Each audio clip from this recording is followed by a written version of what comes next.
All right. Well, welcome everyone to the first UDL IRN Google Hangout. We are excited tonight to be bringing you some experts in the field of universal design for learning, some folks who have been implementing UDL for over 10 years now. I'm going to share my screen with you for just a moment. I have a couple of slides.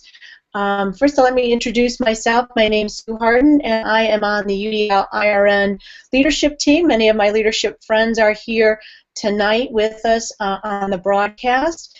And I chair the Professional Development Committee, and so it's my honor to host tonight's Google Hangout.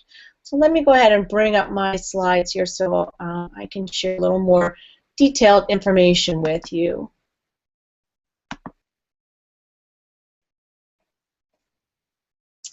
So,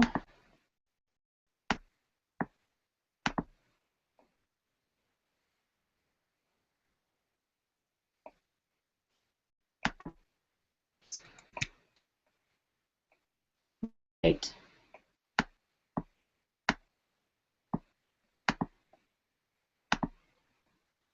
There we go.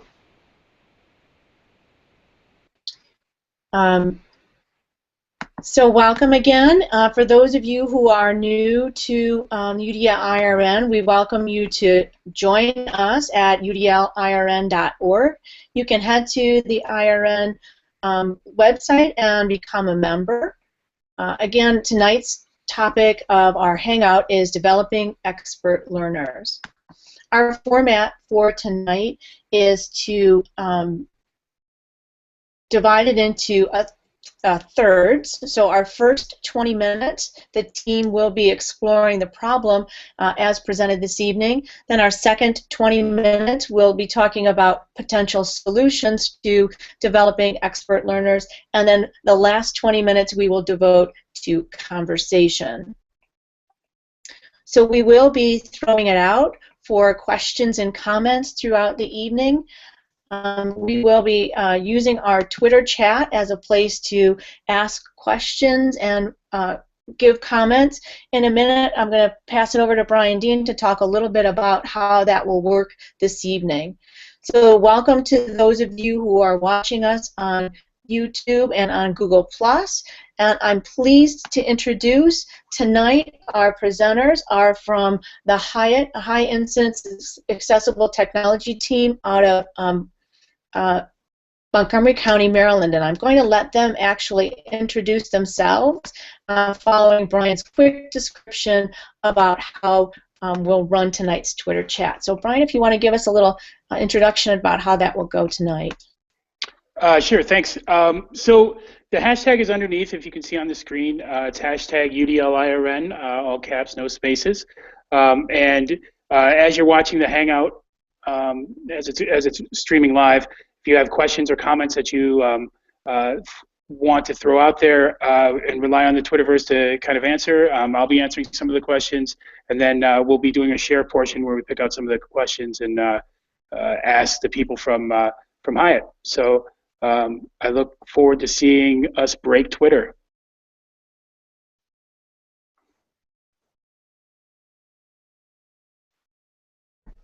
All right, thank you, Brian. And we're going to pass it over to Bill, Linda, and Etna to introduce themselves and get us started with tonight's topic.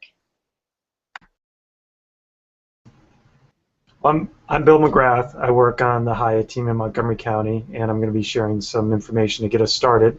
And I'll let Linda and Etna introduce themselves. Hi, everyone. I'm Linda Wilson. I'm also on the HIAT team. And we are excited to talk with you tonight. Hello, everybody. My name's Etna Ellis, and I work on the HIAT team along with Linda and Bill, and we're thrilled to be with you this evening to talk about expert learners in UDL.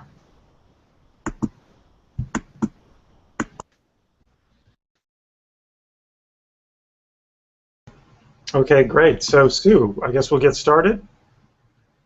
And I'm going to pull up some slides on my screen, and just kind of to frame what we are going to be focused on this idea of expert learners and as it relates to UDL.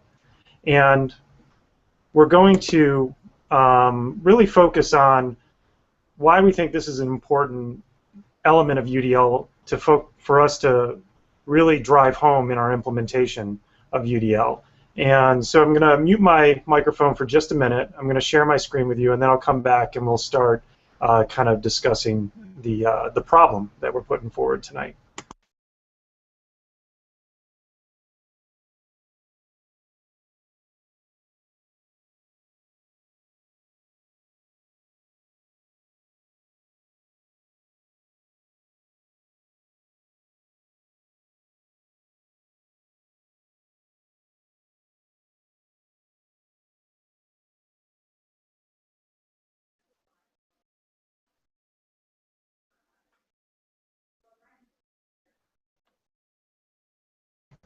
Okay, great. I think we're all set here.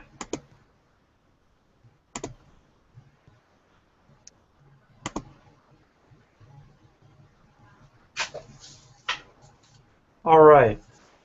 So Linda and Ed and I all work for a team in Montgomery County, Maryland, called the HIAT team, and for about a little over a decade, we've been focused on different levels of UDL implementation. And to just give you a little background of our county, it's a large school district. It's right outside of Washington, D.C. We have over 200 schools, over 150,000 students, and 10,000 teachers and professional staff. Over 15,000 students receive special ed, and 20,000 students do not speak English as their first language. We have some of the wealthiest zip codes and some of the poorest zip codes in the entire D.C. region. So we're a really diverse school district. And one of the resources that we've used for over a decade, first at the teacher level and then at the school level and more at the district level to support our taking advantage of that diversity in our county, is Universal Design for Learning. And we've done that through trainings for very much early on in our implementation efforts with teachers individually. I've done a number of grant projects where we've worked in great detail with principals and schools to develop leadership teams around UDL. And more, the last couple of years, especially with the development of the statewide regulations in Maryland related to UDL, to be incorporated into curriculum, material purchase, and assessment, and basically the whole business of teaching and learning in school districts in Maryland. More and more we're working at a district level with our curriculum offices, with our procurement processes to really infuse UDL into that. And I think Edna and Linda would tell you, we really feel like we've had some success with this, and we've seen a change in what students experience when they walk into a classroom with a curriculum, for example, our elementary school curriculum that has been designed with UDL in mind. And they've had training about UDL, and they've had materials purchased that have a UDL lens more and more. And we see a difference. But we also really see right now that we're at a crossroads where we feel like we need to make sure we emphasize some critical elements of UDL to make sure it has lasting power in changing our schools, but also that it really stands the test of time as things come and go in education, which we know they will. And so today what we want to do is bring up that one thing that we think is really critical, which is this focus on expert learners, and talk a little bit about what we think that means. And then in the next section we're going to get into resources that we're starting to find are really important for us to support that. So, we have a lot of different reasons why principals, teachers, some people at the district level, more and more, come to us and are interested about UDL. And I think generally, the three reasons can be summed up in engagement, equity, and access, and concerns about those in the schools that they're working with. And one of the things that they start to recognize as we start talking about UDL is the opportunity for students and learners to be more in the driver's seat as they go through the learning process. And as they walk through their school buildings, they don't see that. They see kids taking a back seat and really very passively involved in their education, and many students just left out. And so when we start to engage schools, this is kind of where they start in terms of their interest in UDL, and where we start in the conversation of what it can bring to the table. and as we start implementing it, and we've done this. We've done this with a number of schools in great detail with some of our grant projects, where we get to really see what teachers do when they start to implement in the classroom, and over the course of the year, the changes that take place, and over the course of 3 to 5 years, what do we see? And a lot of our grant projects have really been about engaging a school over that 3 to 5 year period to see the direction that this takes. So the first thing we notice when teachers start to implement this, and especially at the secondary level, is the big change is who's in charge, who has the executive functioning in the classroom and in charge of learning. And more, what you see in the first year is that teachers are getting students more behind the wheel. And so students who previously didn't have really many options in how they would be able to learn about a topic, the process by which they could learn, all of a sudden they have some control on how they can navigate through that. Students who didn't have many options in how they could demonstrate their understanding, all of a sudden have some different ways that they can demonstrate their understanding to their teachers, and find that really allows them to be engaged at a new level. And also more and more what we see is when teachers are in a classroom with where there's been a process of purchasing materials that are aligned with UDL and understanding that we need some variety and choice for students, more and more that they see students that have a variety of tools that they can use in the process of learning. So this big shift towards choice really for us when we walk into a classroom and look at UDL in about the first year or two, in a lot of classrooms, again, especially in the secondary classroom, the shift is that all of a sudden students are in the driver's seat. And that's important. And the big change that the principals, for example, see is a real noticeable change in engagement, and with some research to back that up in terms of what we've seen. So that change of engagement is important, and it's usually something that can help us win some allies in this process of moving through the learning that needs to take place about UDL to really get to some deeper implementation. So you see engagement. And then the next thing you start to see as teachers get kids behind the wheel, they start to see that, you know what, as I give kids choices, it's not just about giving them some options and some variety in how they learn. It really is about this design process. And so as we're designing, we have these UDL principles, and they can help guide us in that. And so you start to see teachers making better decisions in the design process, that they are, prior to planning their lesson, they're thinking about their learners, and they're recognizing that every learner in their classroom has a great deal of diversity within them, and thinking about what are the predictable barriers that are going to be problems for students in my classroom, and what are some different elements that I need to build into that process to give them roots in new ways to learning. And so building in a variety of options for students to interact with text, other options for them to research, different ways for them to organize their thinking in digital and non-digital form. And really starting to look at more and more, not just how can I use technology as a choice that engages, but really how can I use technology as a powerful pathway that I can allow students to move towards my learning goal in a different way. And so at this point now, students are behind the wheel. Teachers have designed new pathways for them with these UDL principles in mind, with a greater knowledge and appreciation for the diversity of their learners. And you start to see a big impact on equity and access. And so, in the classrooms that we get to spend time in where teachers have moved to this level, one, you see a difference in participation and independence in learning, that kids need a lot less redirection because access has been built in, that there's consideration of equity elements that have been built into the design. Teachers commonly, when they get to this level, they tell us, I can't believe how much less reteaching I'm doing now. And because I'm doing so much less reteaching and I'm doing better first instruction that is respectful of the range of learners in my classroom, I'm getting through content in a shorter amount of time. I'm able to get into more depth than I was able to get to before. And my kids are performing better. on the assessments that are tied to my curriculum that I'm teaching in my classroom. So these elements of equity and access really do begin to have an impact. And a common element of this too, when this design gets better, is all of a sudden teachers have more time because they're not the executive brain of the whole classroom. More of that executive functioning is shift. So what can they do? They can build relationships more, and they can start to better understand their learners.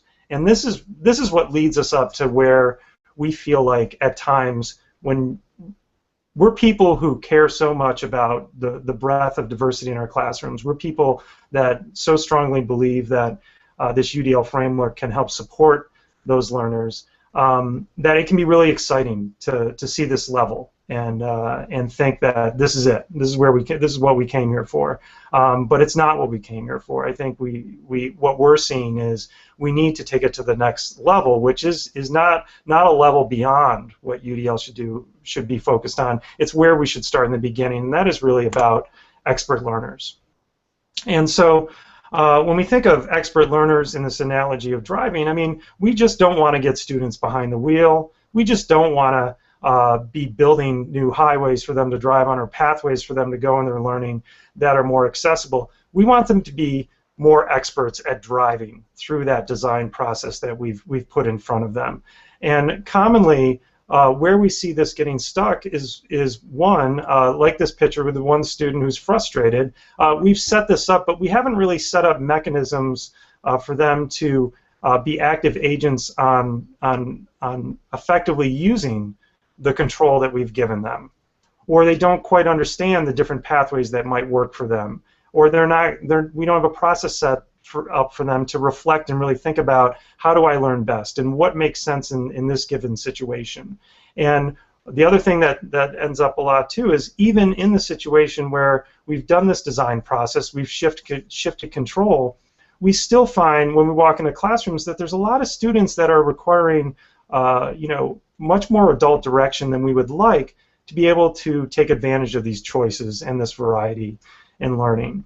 And so this kind of brings us to where we are, is when, hopefully many of you out there have had the opportunity to implement UDL where you've seen that shift in control and you've seen a corresponding impact in engagement and you've seen that change in design where teachers are really thinking about their learners and thinking about the UDL principles and predicting barriers and providing access and accommodating more needs related to equity.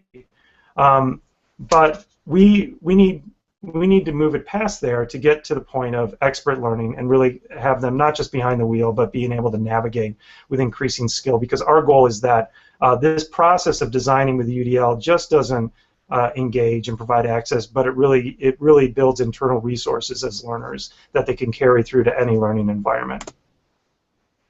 So that's kind of where we see things right now from a perspective of this issue, is that moving classrooms, moving schools, moving districts where students are moving from the back seat to driving with some better thought out pathways for learning to more expertly navigating.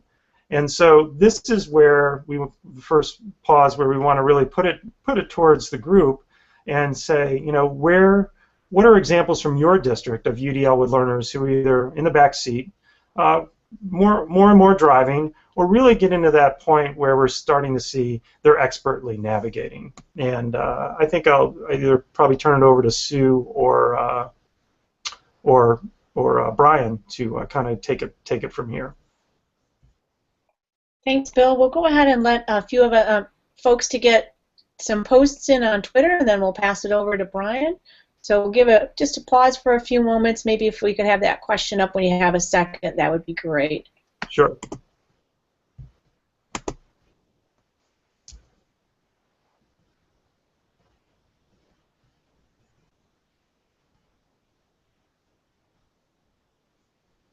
And Sue, I'll wait for you to let me know when you want me to stop sharing my screen.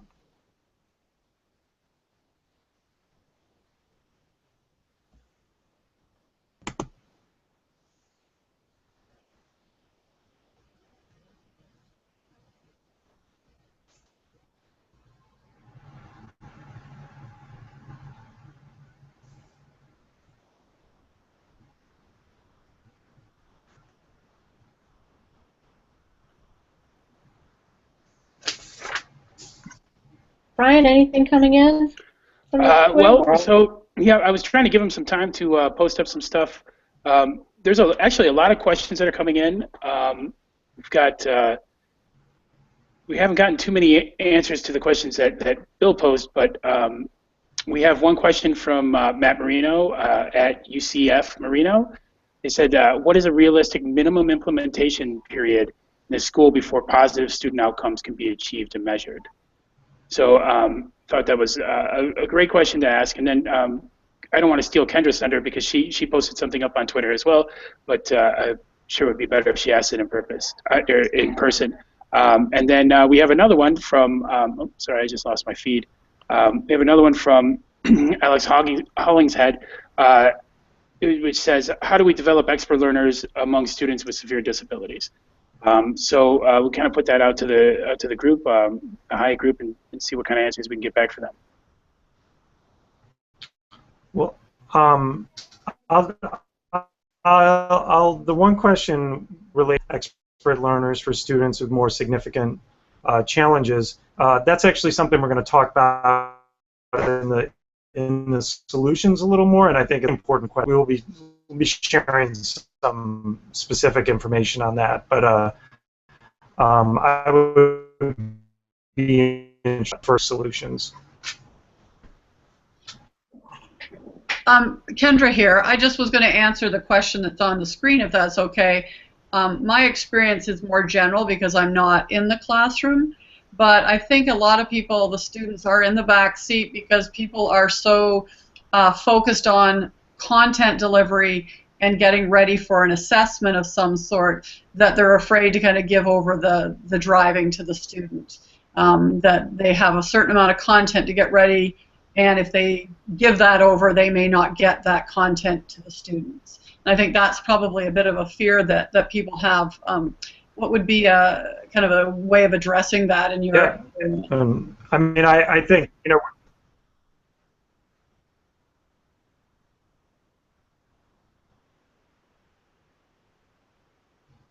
I'm sorry, Kendra, I missed the last part, but I think you were asking how maybe that's addressed in implementation. Yeah, sorry, I don't know if my internet's going in or out, but yeah, that's what I wanted to know. Well, I think, and you know, I'd be interested to hear what other people's opinions are, but I mean, I think that's the initial fear, but it's also interesting that with teachers who actually have committed.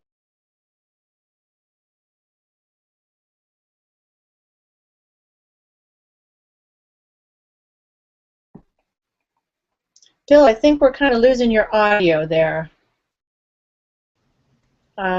Committed to this, that's the time when they find this is most critical, is, you know, I have a lot of content to cover in a certain amount of time and I want to get to it with some depth. Well, you know, that's when I absolutely need UDL. We're getting ready to prepare for an assessment where I want them to really have a strong understanding of the content. You know, yes, I need to provide some different ways for them to work on those skills that I want them to demonstrate in the assessment that's coming up. So to me, it's about thinking about efficient learning, and that's where we see it. But that's definitely a fear that comes up in the beginning for teachers. I've been having these conversations with teachers recently, and it's always funny to me when I watch them when their mind is on the assessment, because what they tend to do is prepare for the assessment by assessing. And so you walk in and you see teachers giving kids passages to read and questions to answer after the passage, when in fact what they need to be learning is how to comprehend that text that they're reading. And there's so many scaffolds and building of background knowledge and engaging in the content that needs to be done for them to actually learn how to learn from text. And instead, teachers teach by assessing. And so I talk to teachers about, you know, they say, oh, I can't do this UDL stuff because I have an assessment coming up. And just like Bill said, that's exactly why you need the UDL stuff. If they haven't learned anything before the assessment happens, then they're not going to do well on the assessment, even if they have had good test prep, because they won't have learned the content. So it's kind of funny that teachers think they need to cover content by making their content look like an assessment.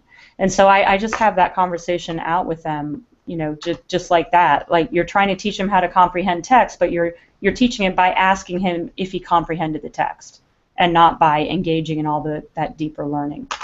And that's Linda speaking from the HIAT team. I don't know if you said that before you started speaking. I think they can't see your screen. Right? Oh, yeah, sorry, I forgot that while you're sharing your slide, our faces don't pop up. Yes, hi, I'm Linda.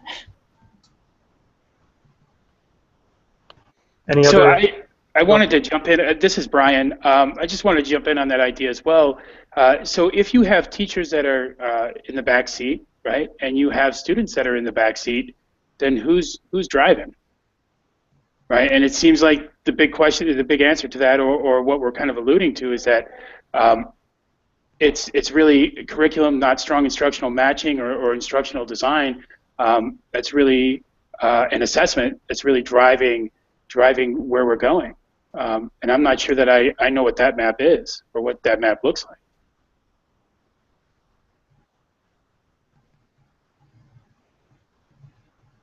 Yeah, I would agree, Brian. I mean, that is one way to look at it. That actually, in the situation Linda's describing, it sounds like everyone's in the back seat and we're kind of rudderless in terms of knowing where we're going in the learning process. We're just waiting to show up for the assessment. So, yeah, I think that's a good point. Any other thoughts or questions? We have time for one more, Brian, if we've got anything else, and then we'll pass it back to the HIAT team to talk a little bit about solutions. Yeah, so there's a great question out on the hashtag from Stephanie Craig. She's talking. She says she agrees. Teachers that she works with need to think more about bridging from getting in the front seat to understanding how to navigate. And I think that there's a strong subtlety there, that really needs to be highlighted. And I think you guys at HIAT did a great job of Bill, you did a great job of highlighting that. And then Matt chimes in again, and he says maybe we should ban the word covered and replace it with the word students learned. And I think then, you know, that kind of gets to our underlying point. Yeah. Edna or Linda, any thoughts? Well, I had some thoughts about the special ed issue, but maybe we should save that for the solution section. Okay, that sounds good. All right, so you know, we're going to have an extended time for some more discussion at the end, and certainly, you know, as we finish up this next session on solutions.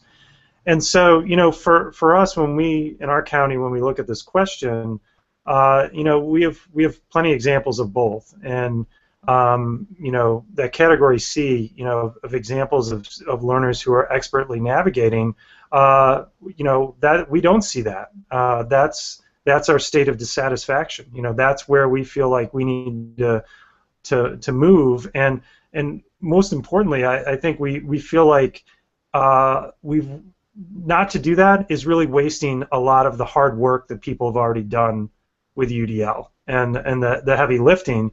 And so this last piece of one, getting students in that front seat by themselves as expert learners and making them better drivers is not the hardest work of implementing UDL, but it seems to us that's something we could easily forget about, and also could really undermine the lasting power of UDL in our district, and also everywhere where we're implementing it.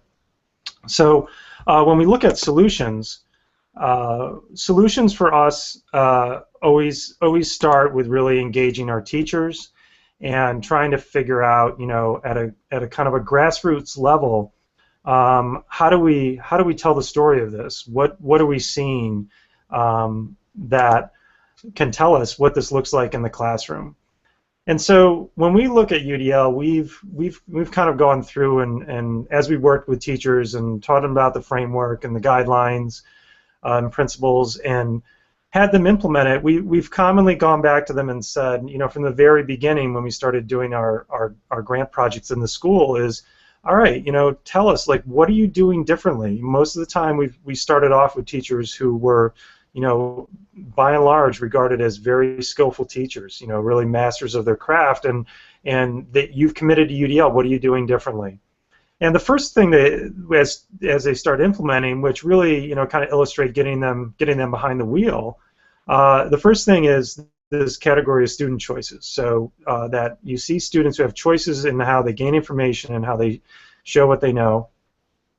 And more specifically, when we found we needed to give teachers a little greater clarity about what that looks like, you know, is the piece with products or provided choices for responding in products. Then we also see that, you know, teachers are giving students a lot more choices in tools that they use to generate products to demonstrate their skill and knowledge. So that's the first piece. The second piece really relates to a little more to the design principles with the materials that they're using. And those teachers are using materials that are more flexible. And the UDL guidelines really tell us what that term flexibility means.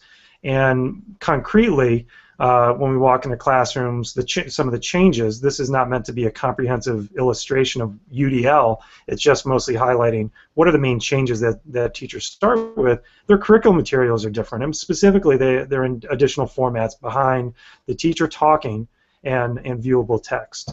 And so that's a concrete change that a lot of them report. And the other piece is the change in the variety of explanatory devices, and that's listed there. So where are we now? With schools that we've been working with, and to answer your question about you know, implementation, you know, there's a lot of research out there and about implementation, specifically in the schools. Some that's more specific to the healthcare industry. But I think it's safe to say, you know, if you are committed to implementing something that is more than just a checklist of things to do, but really a lens on how you want adults to operate, minimum 3 to 5 years of consistent implementation, and probably closer to 5 to 7. And again, that's with keeping your eye on the ball and moving this along.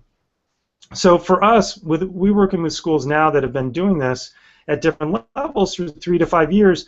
You know, we expect that we see consistency with these areas in green, that kids are getting choices, that they're in the driver's seat, that teachers are designing new pathways for them to move through in their learning, and those pathways are guided by predicting student barriers and also using the UDL guidelines. So that's what we expect to see. Where we need to move and what we need to start seeing more of is this element of metacognition or meta-learning, and so that they understand how choices in learning, that their choices in learning and demonstrating knowledge are designed to help them learn, that they can make a plan for learning that works best for them, and that they can reflect on that.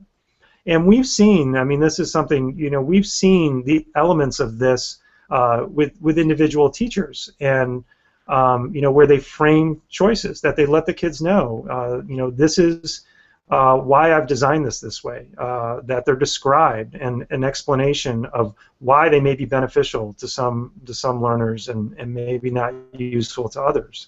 That in the process of learning, we see teachers, paraeducators, co-teachers actively coaching on choices, that they're giving guidance to students individually or in groups on which choices in learning and demonstrating knowledge may work best for them. And finally, the last piece is that there's some process for students to reflect on progress, reflect against their own preferences, on choices, and so that you walk into a classroom and you see that there are materials or there's presentations that include a method for students to reflect on or plan for effective choices. And you know, two things that I want to mention with this, and then I'll ask Edna and Linda to come into play, come in and maybe comment, and then I'm going to take you to our website where you can download a copy of these and some other resources that we have. Is one, none of this takes a lot of effort. It doesn't take a lot of time. It doesn't take a lot of planning. It takes explicitness, and it takes you know, having an explicit goal of, I want my kids to understand how they best learn, and I want them to be able to make a plan for that effectively and really be expert learners. And secondly is when we look at what this looks like in the classroom, these are all somewhat described in terms of teacher actions, but ultimately in a UDL classroom where the executive function is really shared, all of this can take place between students, and the teacher has to kind of maybe set it up to move in this direction, be explicit about it, and then allow it. And I think that's a really important piece. Is this second part with metacognition? It doesn't require a lot of teacher direction when they've set it up right. So Etna and Linda, any thoughts you want to add on this before we go check out the website? Sure, I'll chime in a little bit, just to say that when we started to speak a little more about this reflection and framing choices and coaching on choices to be more student-driven, a lot of our teachers came to us and said, yeah, this makes a lot more sense to me to start and lead with this when we're implementing UDL, to start it early and build it into the process from the get-go. And just to say that we see a sort of a whole spectrum of how this plays out in the classroom, from just a group debrief to consensogram to individual coaching with students. And when you start to see it a little bit, we see it across all kinds of students, from our very advanced students to our special ed population. So as Bill said, it's not a huge ramp up. It's kind of easy to integrate from the get-go, and when you're in a classroom that's starting to look a little bit more reflective and student-driven, it's a very different look and feel than when it's not incorporated into the lesson planning and the design. And also, I would add that all this is part of when you look at the UDL framework. This is all built into it, and I think that's kind of the point that we want to make is. None of this is every part of this is exactly what is put forward, from CAS, from the UDL Center, and in the guidelines. It's just we don't focus on this as an outcome. I think sometimes we get stuck on this top part because we start to see some impact, and also I think it's an area that sounds a little mysterious and like a second job to a lot of teachers, and once they start getting going with it, it's not. Linda, anything to add before we go to the website? Well, I was just thinking, I keep going back to that training we did, and we were talking to a room full of English teachers, and it was an introduction to UDL, so we were basically talking about the top part of those look-fors. What are the basics of UDL, student choices, flexibility, and design. And there were two teachers in the very same room who had kind of opposite reactions that really demonstrated why this idea of the driver's seat and this idea of coaching and framing choices and building in that reflection matters. Because one teacher said, this is all well and good for our high flyers, but I have students who can't do that, sort of making the argument that our struggling students need a lot more structure. They're not able to make good choices. They're not able to sort of take responsibility for their own learning. And another teacher in the room said the exact opposite. He said, I think this is really great for the struggling learners because they'll be more engaged and they'll want to participate more. But my high flyers, they want to know how to get that A grade. They want to write the paper. They want to get their A grade. They want to complete all their homework and make sure that they're getting their AP courses down.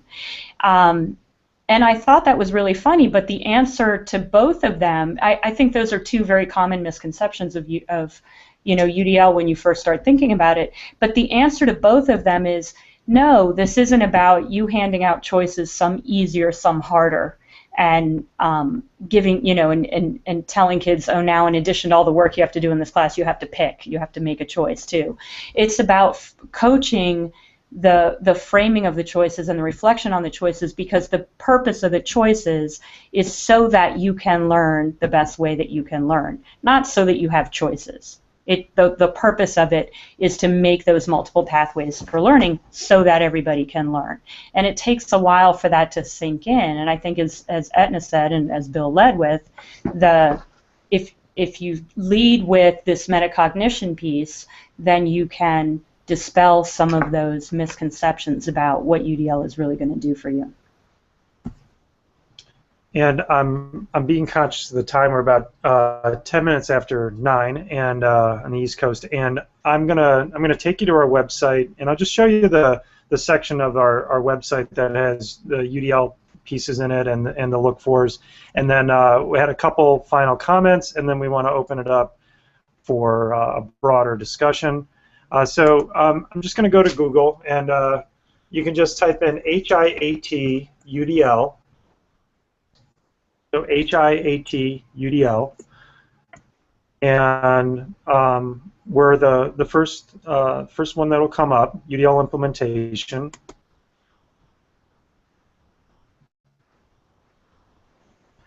And on this page, on our UDL page, we have kind of 3 general areas here: resources to support increasing awareness with staff about UDL, how to create a professional learning community to help drive implementation school-wide, and then implement, actual tools to more specifically implement school-wide.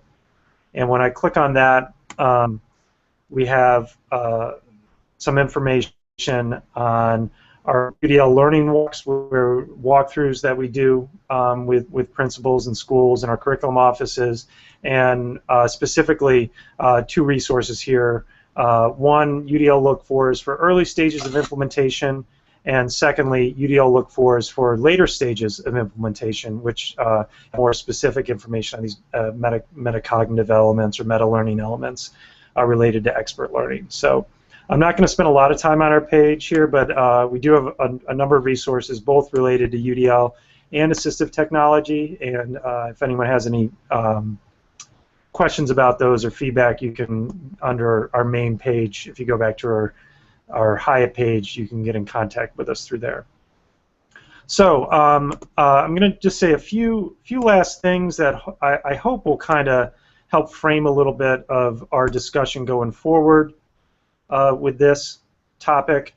And I just tried to come up with 10 things that I thought would be considerations for what teachers can do and what implementers, UDL implementers who are trying to lead implementation at a school or district level can do.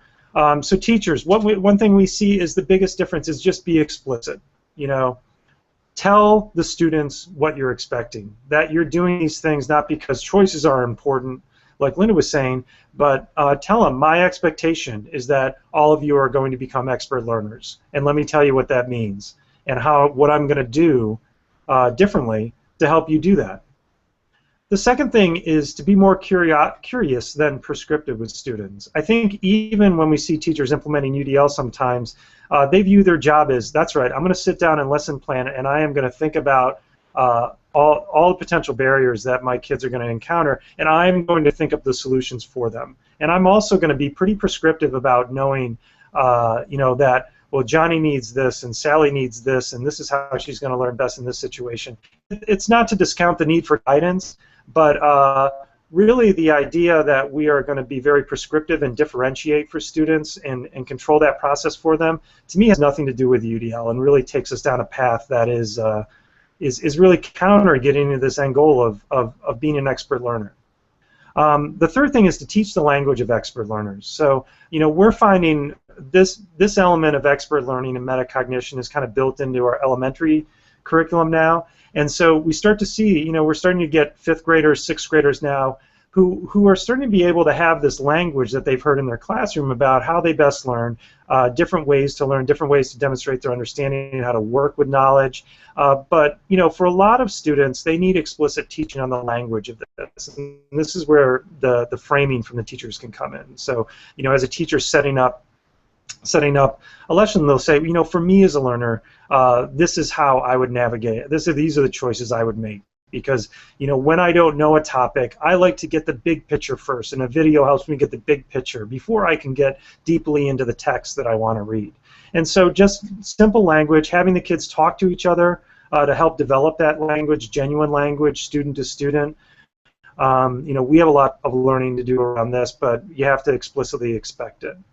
Modeling metacognition constantly. So, whether the teacher's framing things for them or walking around the classroom and being curious. So that's interesting. Well, tell me, why did you choose to learn that way? Why did you choose to choose that type of project? And tell me a little more about it. And just, that curiosity helps to model that, but also the framing.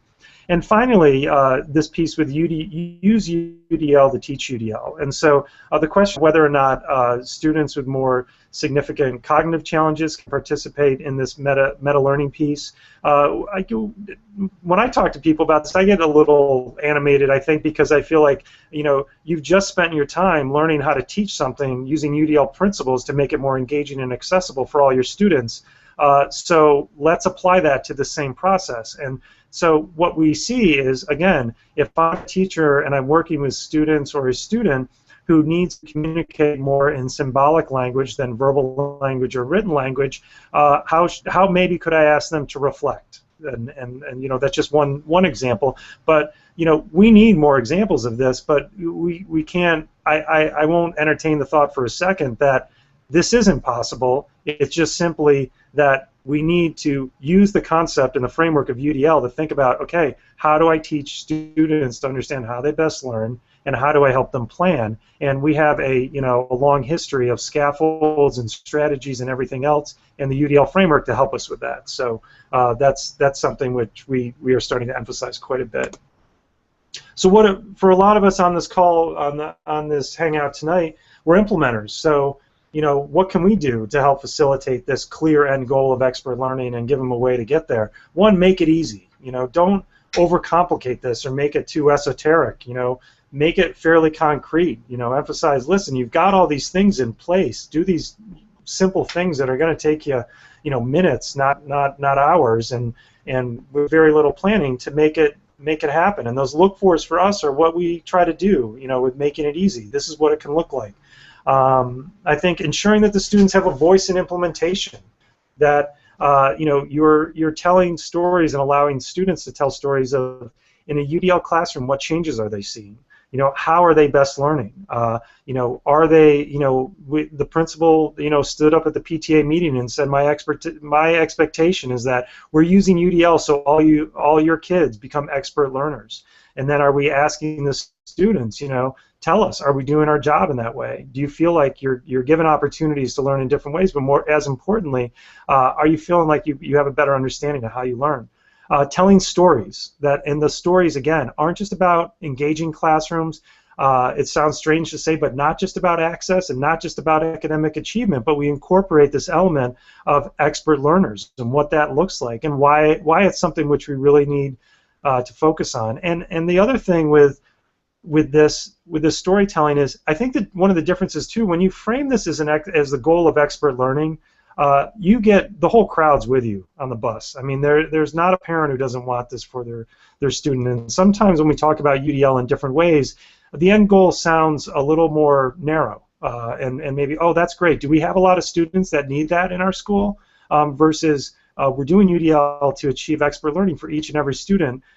Pretty much every parent is going to say, yeah, that sounds exactly what I need as a learner at the college level or in my job. And finally, just be patient. I think that the timeline of when teachers, shifting control, really learning how to design in a new way, building this in, this is going to take some time, and sometimes just giving it some space and teachers to learn. But again, I think our feeling is you don't wait till they advance to a certain level in year 3 of implementation to start talking about this. They build it in the beginning, because if I'm asking my kid, my opinion is that if we're asking kids about how they best learn and how reflect on choices in the classroom, and the teacher isn't really doing very much related to that, well, it is kind of an indication of a feedback loop in the thought process. Well, okay, maybe we need to change some things here. So I think this piece of just being patient. And finally, I just would really emphasize, just keep asking. All of us keep asking ourselves. Teachers should ask themselves, when principals walk around a school and into classrooms, where are the expert learners? And I think all of us agree that we should be really dissatisfied with the answer that we get. And the good news for schools and teachers and principals and districts who've committed to UDL, I think it's a short distance to go to change that feeling. But I think we do have to really be relentless in asking, are we really seeing expert learners in this classroom, in this school, in this district? And so I think those are the last points that I wanted to make, and I'm going to stop sharing my screen, and we'll just start the conversation from here. So Brian, if there's anything you want to add, or Sue, in terms of last time. So why don't we take it first to our live participants? So that would be Kendra and Jamie, Melissa. If you've got questions for the team, let's start there. Or if Linda and Etna have other comments to make, we can go to that as well. And then we'll let our Twitter friends get their questions and comments in, and we'll go to Brian after that.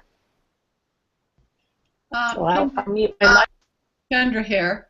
My question was, one of the words I liked was, the whole idea of the meta learning, and I think for teachers, the idea of the meta teaching, that there's always these two conversations that they're having with students and in their head, and making things explicit. Are you doing that in your professional learning that you do with the teachers? Because I think part of the problem is teachers get a lot of sit and get kind of instruction, and so we don't model what we want to happen in the classroom. We bring everybody together and they get a lecture on UDL, and I'm sure you guys aren't doing that. So I'm just wondering, how did you put that together so that teachers are actually in their professional learning situations participating in the same way you want their students to learn, if that's clear? Linda, maybe do you want to share the example from how we worked with, well, or I could just share it, I guess, so you could chime in. So the training we did a training and peer visits across our county for our 27 high schools with UDL in the English ninth grade English curriculum. And so one of the things we've been lucky to have is much greater collaboration the past couple of years with the curriculum offices around this. And the example that comes to mind for me is the curriculum person designed this kind of 2 different lessons, and kind of took the participants through them a little bit, and then really had them to kind of reflect about their experience with going through those, and making connections to how did you experience this, and then generalizing, okay, now put yourself as a student, how would you be moving through this, and what might work for some of your students and not might work for others. So we've tried to do that. We've also tried to build in more of that into every element of what we do. But as you know, you have to walk the walk if you're going to talk the talk, and sometimes it is challenging when you have 200 people in a short amount of time. But we try to. I don't know, Linda? Well, I'm laughing because I think we spent at least a good 5 years giving pretty darn good lectures on what is UDL, and when you do try to walk the walk, you realize that on the one hand it doesn't seem like a big deal. Hey, teachers, give your students choices, but on the other hand, it makes you realize that you do have to know your students, you do have to build a community, you do have to do all these things, and when you are a trainer and typically you are working with people that you don't know or you don't know very well, and it's a one-shot deal, you realize that a lot of the things that we love to see when we go into classrooms, when we see teachers really implementing UDL, it's very hard to do that in a training situation, because you're not setting up the environment so kids can work over 3 or 4 days at their own pace. You're not setting up the environment to meet the needs of the particular people in your group. You find out what their needs are,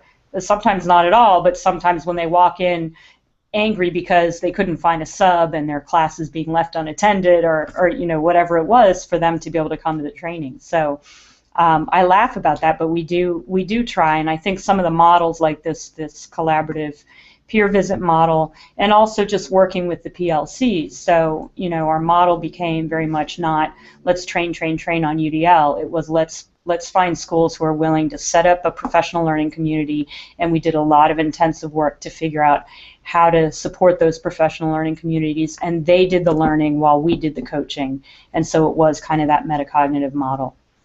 And Aetna has really coached those teams all of last year, and we've talked a lot about what we're learning from that process, how we're coaches instead of the teachers of UDL.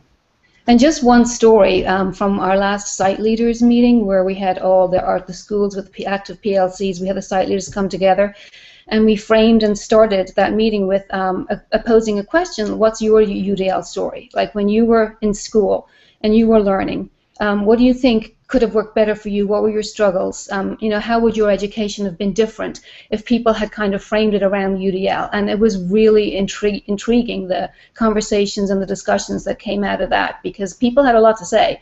So I think it just sort of greased the wheels a little bit about what UDL means to all of us, adults, students alike. So one of the questions I have, guys, Jamie, is, you've kind of mentioned it earlier, I think in the talk briefly, about parents, but what role have you had in influencing parents? I mean, parents so often are impacted by what their kids scored on the test, or most recently I was at a baseball game and, parents are saying, oh, did you see my kid, did you see your kid's MAP scores, how they do, et cetera. How do you move them past that notion to a different conversation around becoming, having your child become an expert learner? Well, I've actually seen an example of this play out a couple different ways, and I mean, I think like you said, I mean, you talk with a stakeholder, we have to figure out how to meaningfully engage them, and so when I've seen this done in a way where I feel like we're getting closer to where we need to be, it has a lot to do with how it's presented, and there's first an attempt to engage, and so. Like at a PTA meeting, one school that I've seen that I know pretty well, the original time when UDL was presented, that this was something they were doing, it was a lot about focused on kind of engaging students, and I think it was some of it I heard in the background, like, oh, I didn't realize we needed this, and. Another time I've heard it framed at the same school, like a couple years later, more around the concept of expert learning, and parents were standing up and saying, listen, that's what I need in my workplace. I need more expert learners. Or a college professor was saying, gosh, that would be just great if I could have more expert learners entering my my biology class and at the university level. And so it just, to me, it's like being explicit with your communication and setting up some accountability to parents, like, this is what we're doing. Your kid should come home and be able to tell you not just what they learned, but how do they learn, and how are they learning best. And so one accountability measure for us is it's actually something that kids receive grades on, not letter grades, but feedback on. Like, how are they progressing in metacognition with our elementary school curriculum? And there's specific indicators in certain quarters related to metacognition and what it looks like. And so I think that accountability piece and the communication with parents and the clarity is really important. All right. Well, thank you. I'm sorry. I'm just gonna. Did you want to add one last thing? I see our time is running short. Yes. Sorry. It is. So I'm going to just pass it off to Brian to see if there are any things from the Twitter world that you'd like to share with us. Well, the Twitterverse is on fire after this last section, so I think we've accomplished part of our goal.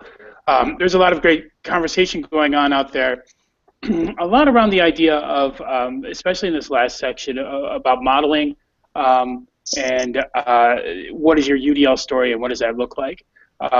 So just to highlight Christine Gray at @cgray_Christine. Talking about UDL openly with students helps make them critical consumers of their own education. So lots of reposting about the idea of how would your learning have been different if UDL was used when you were in school. being explicit with students, again, this is Christine Gray, being explicit with students about teacher choices helps students understand their own choices. So again, that meta piece really seems to be resonating with our people in the Twitterverse. But I'm gonna, there's an interesting question that started a conversation between George Van Horn at PVH 16, Jamie, who's on the call with us, at JD Basham, and Matt Marino. The question of minimum 3 to 5 years to change the culture, with 5 to 7 years being standard. That's a hard sell to skeptical administrators. And I think that's very true. And I posted that myself. That seems like a lifetime in the public education system. You know, if I'm in crisis and triage, if I'm treating students with educational triage or learning triage for students who are in learning crisis, that's a hard sell to say that 3 to 5 years is going to change that. But Jamie said the same thing. He says, you know, what changes we see in a year? That's the question that he's always getting asked. And so, George, I'm sorry, go ahead. Well, because it's not that it takes UDL 3 to 5 years to make a difference in students. It's that it takes 3 to 5 years or 7 years to change the culture in a school building. If every teacher walked into the school building tomorrow having adopted UDL, if the culture could change overnight, the benefits for the kids would also start to happen overnight. But it takes time for an individual teacher who may have adopted UDL for that to have an impact on the rest of the school building. And like you said, for administrators, that's a lifetime. And so what we're learning, and we're really working with this year, you'll hear more about it at the summit probably next year, because what we're really focusing on this year is, now that all these other initiatives have come and crowded our space with our principals that we started with having sold that idea of UDL in the 3 to 5 year implementation plan, what we're working with the principals now on is, remember that UDL thing? That is your pathway to whatever the initiative is that is pressing on them right now in their building. So we have principals who say, I've got to do this culturally responsive teaching. And we say, yeah, the UDL framework is really the pathway to get there. And your teachers already know that UDL framework, so use that. It's that point number, whatever, 9. Use UDL, or 5, whatever it was. Use UDL to teach UDL. So use UDL to accomplish your other flavors or initiatives or whatever's out there, because we really think UDL is the pathway for all of those examples or ways of achieving good teaching. I'm glad that you jumped in on that, Linda, because I think that's a key point. Is that it's the skeleton key in many ways, right? Like, everything can be attached to it, and that's the beauty of it, right? So I'm really glad that you expounded upon that. I'm sorry, Jamie, I cut you off. Go ahead, brother. Well, that's fine. I was just going to say I'm glad that she jumped in too, because I can tell you as one, and many of us are called out to help with implementation projects, you could definitely see changes right away in the school, but to shift a whole culture is important. And unfortunately, a lot of times when I get called into schools, the culture shifting or the teaching force is shifting because the teachers are being let go or something like that. But I think the notion is possible, but that underlying culture of the entire school is a much more difficult shift to sometimes make.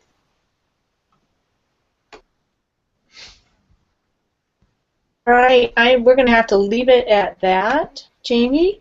And everyone, I want to say it's 8:30 or 9:33 Eastern Standard Time, and I want to thank the HIAT team, Bill and Etna and Linda, for sharing your wonderful story with us tonight and really challenging us to think about what are our next steps in UDL implementation, knowing that we can't stop here. And thanks everybody for joining us. Thanks Jamie and Brian and Kendra and Melissa for joining us live. We appreciate it, and thanks to all of the folks tweeting about this. Let's keep the conversation going and keep the Twitter conversation focused on UDL and UDL implementation, and we'll be back and doing another UDL Hangout soon. It looks like in August, and our next UDL Hangout will focus on research. So, and what's happening in UDL implementation and research. So thank you all, and have a great night, and we'll look forward to hanging out again in August. Thanks, everybody. It's a great time. It's a great time. Thank you. Good night. Good night.